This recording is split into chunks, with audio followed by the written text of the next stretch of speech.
Kisah Abu Nawas dan seekor monyet. Pada suatu pagi yang cerah di Baghdad, Abu Nawas berjalan santai sambil bersenandung lagu aneh ciptaannya sendiri. Ia terkenal sebagai orang cerdas sekaligus nyeleneh di seluruh negeri. Di tengah perjalanannya ke pasar, Abu Nawas mendengar suara syot-syot yang tidak biasa. Ternyata suara itu berasal dari seekor monyet kecil yang mengenakan peci miring. Monyet itu melompat ke depan Abu Nawas dan membungkuk dengan gaya berlebihan. Abu Nawas terkejut, lalu tertawa terbahak-bahak karena tingkahnya yang super lucu. "Siapa kamu, wahai monyet aneh?" tanya Abu Nawas sambil mengelus janggutnya. Monyet itu menjawab dengan gerakan tangan seolah-olah sedang berceramah. Orang-orang pasar mulai berkumpul melihat monyet yang bisa menirukan gaya manusia. Monyet itu bahkan meniru cara berjalan Abu Nawas dengan langkah sok penting. Abu Nawas merasa tertantang dan berkata bahwa ia akan membawa monyet itu berkeliling kota. Ia yakin monyet ini bukan monyet biasa.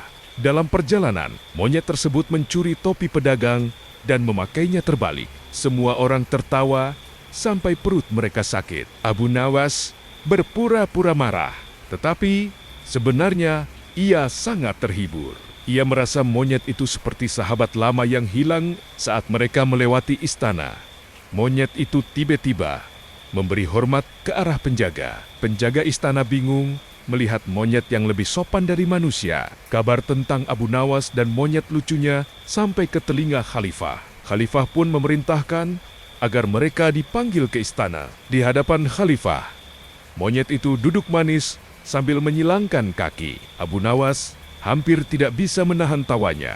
Khalifah meminta monyet itu melakukan sesuatu yang menghibur. Tanpa ragu, monyet itu menirukan gaya khalifah saat memberi pidato. Seluruh istana meledak oleh tawa, termasuk khalifah sendiri. Ia tidak marah, justru merasa terhibur.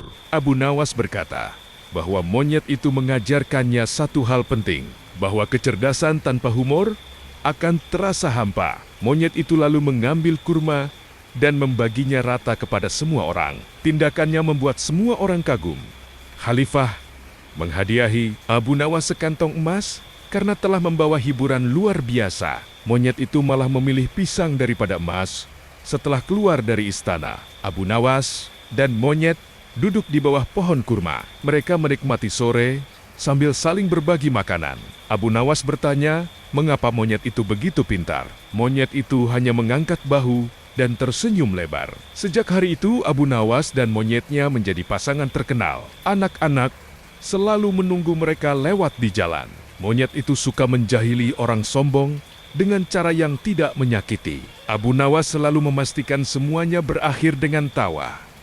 Suatu hari, monyet itu pura-pura menjadi guru dan mengajar murid-murid. Murid-murid belajar sambil tertawa sepanjang hari.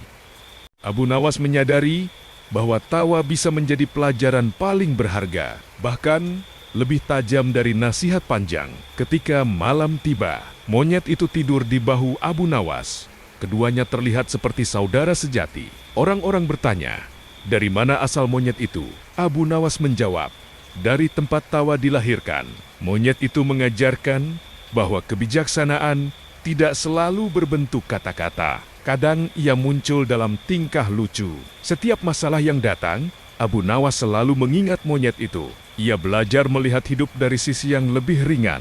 Suatu pagi, monyet itu pergi tanpa pamit. Abu Nawas hanya menemukan peci kecil tertinggal. Meski sedih, Abu Nawas tersenyum mengenang semua tawa. Ia tahu monyet itu telah menjalankan tugasnya. Sejak saat itu, Abu Nawas menjadi lebih bijak dan ceria. Ia menyebarkan tawa kemanapun ia pergi. Dan begitulah kisah Abu Nawas dan monyet super lucu itu dikenang sebagai cerita tentang kecerdikan, persahabatan, dan tawa yang abadi.